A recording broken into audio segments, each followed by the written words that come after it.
dinguerie. Oh gros. L'horreur dans ce bar hier soir. Les clients tentent de s'échapper, certains sont piétinés et l'établissement continue de brûler.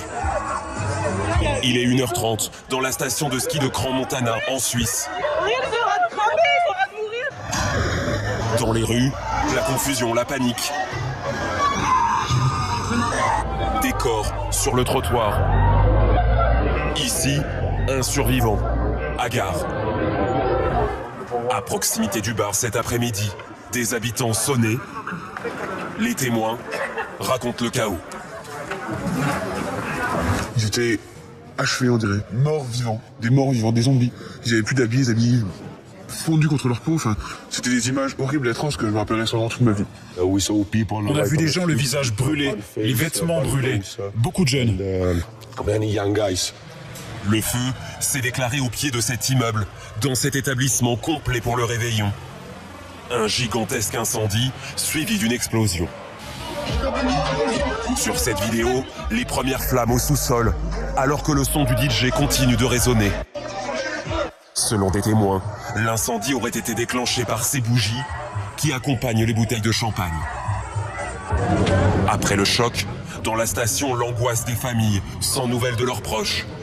Certains peinent encore à réaliser l'ampleur du drame. Là, il y a 4 de mes amis qui sont morts. Deux qui sont brûlés. Un qui est aveugle. Et après les autres, on sait pas trop où ils sont. Un ami a réussi à s'échapper, mais l'autre, nous n'avons pas de nouvelles. Nous l'appelons, nous le cherchons avec sa famille. Selon les autorités ce soir, l'incendie a fait une 40aine de morts. 115 autres personnes ont été grièvement blessées. Parmi eux, figurent 2 Français. C'est dans cet hôpital de Lagos que le boxeur britannique Anthony Joshua serait hospitalisé pour des blessures légères. Après l'accident qui a coûté la vie à 2 membres de son équipe. Des images sur les réseaux sociaux montrent Anthony Joshua grimaçant de douleur en sortant de la voiture accidentée. Aujourd'hui, le champion olympique reste sous surveillance médicale, tandis que les hommages affluent pour les 2 hommes qui ont perdu la vie à ses côtés. Sinagami et Latou Fayoudélé étaient également des amis très proches d'Anthony Joshua. L'accident s'est produit lundi matin sur l'autoroute très fréquentée, reliant Lagos à Ibadan. Selon l'agence nigériane du trafic routier, les premières conclusions suggèrent que le véhicule roulait à très grande vitesse, avant qu'un pneu avant n'éclate, entraînant une perte de contrôle et une collision avec un camion stationné. Cet accident relance le débat sur les mauvais chiffres de la sécurité routière au Nigeria. En 2024, plus de 5000 personnes ont perdu la vie dans des accidents de la circulation. Bonsoir à tous. Donc, comme vous avez pu voir, voilà, c'est 2 vidéos. C'est des infos terribles. Après avoir vu ces 2 vidéos-là, ça m'a beaucoup attristé. J'avais un pincement dans le cœur. En fait, je remarque que vraiment tout est vanité sur cette terre. Il n'y a rien de bon. Tout est vanité. La richesse par laquelle tu t'accroches, c'est vanité. L'homme ou la femme à laquelle tu t'accroches, c'est vanité. Toutes ces choses-là, les richesses à laquelle que tu cours, les luxures de ce monde, c'est vanité tout ça. En vrai, je remarque qu'on a vraiment besoin de Jésus. Ce monde a besoin du Seigneur, clairement, de Jésus. Car, comme on a pu le voir dans ces 2 vidéos, tu peux pas savoir à quel moment tu vas partir. Tu n'es pas maître de ton destin. Tu n'es pas maître de ton destin. À n'importe quel moment, tu peux t'en aller.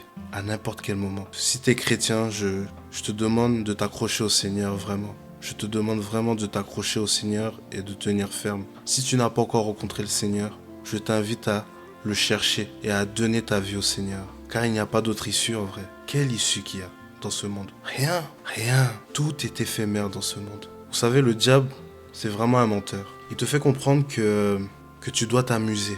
Tu dois profiter de la vie, que tu dois aller en boîte, que tu dois t'enivrer, que tu dois aller voir les filles, aller voir les garçons, que tu dois pratiquer l'impudicité. Il te dit que si tu pratiques pas ces choses-là, que tu auras raté ta vie. Mais laisse-moi te dire quelque chose. C'est vraiment un mensonge. C'est un mensonge. Car ces choses-là, en fait, te ramèneront en enfer. Car après la mort vient le jugement. Tu n'es pas maître de ton destin. Tu n'es pas maître de ton destin. Jeunesse, le Seigneur veut votre vie. Le Seigneur veut cette jeunesse. Jésus veut cette jeunesse. Vous avez vu ce qui s'est passé en Suisse, quand on a pu le voir dans la vidéo? Une quarantaine de morts dans un bar pour fêter en fait le nouvel an. Waouh!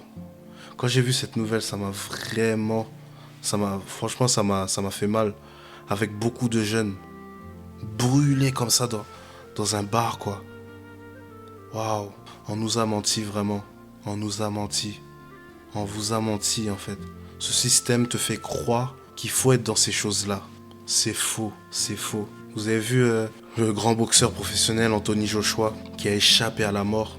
Son ami d'enfance et son entraîneur sont morts, mais lui il a échappé à la mort.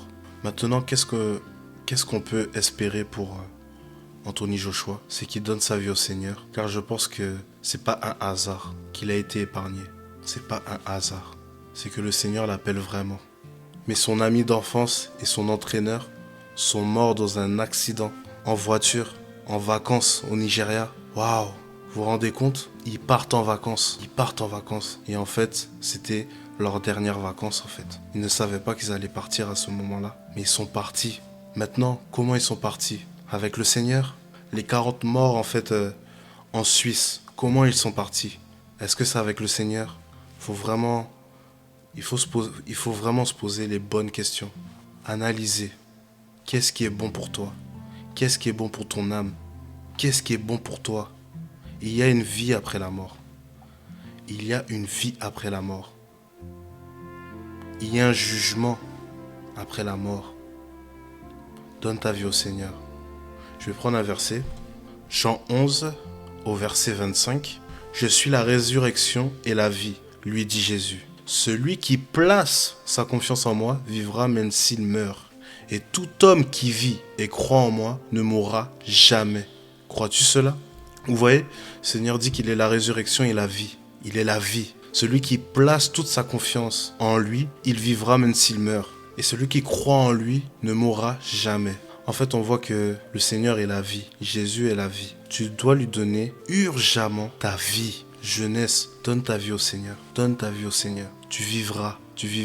Pour l'instant, tu es dans la mort. Si tu meurs dans cet état, dans le mal, si tu meurs dans cet état, dans la masturbation, si tu meurs dans cet état, dans l'ivrognerie, si tu meurs dans cet état, dans le mensonge, l'adultère, la fornication, si tu meurs dans cet état, c'est l'enfer, c'est la mort. Jeunesse, que tu sois jeune ou pas, si tu te trouves dans ces choses-là, c'est l'enfer. Je t'invite réellement à donner ta vie au Seigneur. Je t'invite réellement à suivre Jésus. Car qu'est-ce qu'il y a de bon dans cette terre? Qu'est-ce qu'il y a de bon dans cette terre? Jésus, c'est lui qui te donne cette eau pure, cette eau qui jaillira en toi pour l'éternité. C'est Jésus qui te donne ça, cette eau de vie. C'est lui qui te donne ça. Tu ne seras pas comblé. Il y aura toujours un trou en toi. Il y aura toujours une place vide dans ton cœur. Il y aura toujours, tu pourras faire le tour du monde. Tu pourras avoir les richesses de ce monde. Tu pourras tout avoir. Mais si tu n'as pas le Seigneur, tu n'as rien, tu es pauvre. Tu es pauvre, tu n'as rien du tout. Et crois-moi que ce vide-là, tu vas le ressentir. Tu vas toujours ressentir ce vide. Mais Jésus a dit qu'il nous donne une eau par laquelle on sera rassasié. Une eau par laquelle on sera rassasié. Qu'est-ce que ça veut dire? Ça veut dire que quand le Seigneur te touche, quand tu rencontres le Seigneur, quand son esprit rentre en toi, l'esprit rentre en toi, qui représente l'eau aussi, quand cet esprit rentre en toi, tu as déjà découvert le maximum. Il n'y a plus rien en haut. C'est le maximum. Il n'y a plus rien en haut. Il n'y a plus rien. Dès que tu as rencontré le Seigneur, tu ne peux pas rencontrer plus haut. Et c'est lui qui va combler ce vide en toi. Tu ne seras jamais comblé dans le monde. Tu ne seras jamais comblé dans les femmes. Tu ne seras jamais comblé dans les hommes. Tu ne seras jamais comblé dans l'argent. Tu ne seras jamais comblé. Jamais, jamais. Tu ne seras jamais comblé. On va lire 2 versets. On va aller dans Apocalypse 3, 20. Voici, je me tiens à la porte et je frappe. Si quelqu'un entend ma voix et ouvre la porte, j'entrerai chez lui, je souperai avec lui et lui avec moi. Vous voyez, le Seigneur est à la porte. Il se tient à la porte et il frappe. Il t'appelle Toi qui te poses des questions. Toi qui as l'impression de ne pas être à ta place dans ce monde, de ne pas te retrouver. Toi qui as l'impression de tout avoir, mais tu sens qu'il manque quelque chose. Le Seigneur frappe à ta porte. Écoute sa voix. Ouvre-lui la porte de ton cœur. Ouvre-lui la porte de ton cœur. Et il va entrer. Le Seigneur attend que ça. Il attend que ça. Mais ouvre la porte avant qu'il ne soit trop tard. Alléluia. Je vais prendre un autre verset encore, un dernier verset. Marc 13, 32. À partir du verset 32. Pour ce qui est du jour ou de l'heure, personne ne le sait, ni les anges dans le ciel, ni le Fils, mais le Père seul. Prenez garde, veillez et priez, car vous ne savez pas quand ce temps viendra. On ne sait pas à quel moment le Seigneur va revenir. Toi qui es enfant du Seigneur, je t'invite à tenir ferme. Il n'y a rien dans ce monde. Tiens ferme, le Seigneur te donnera cette force pour tenir. Toi qui n'as pas encore rencontré le Seigneur, je t'invite à donner ta vie. C'est très urgent. Donne ta vie au Seigneur. C'est très urgent. Car tu ne sais pas à quel moment il vient. Tu ne sais pas à quel moment tu mourras. Donne ta vie au Seigneur avant qu'il ne soit trop tard. Donc, voilà mon message. Un petit message. Voilà, c'est on va dire, un appel. On va dire que c'est un appel du Seigneur. Toi qui écoutes cette vidéo, c'est un appel du Seigneur. Je vous dis bonne soirée. À bientôt. Bon courage.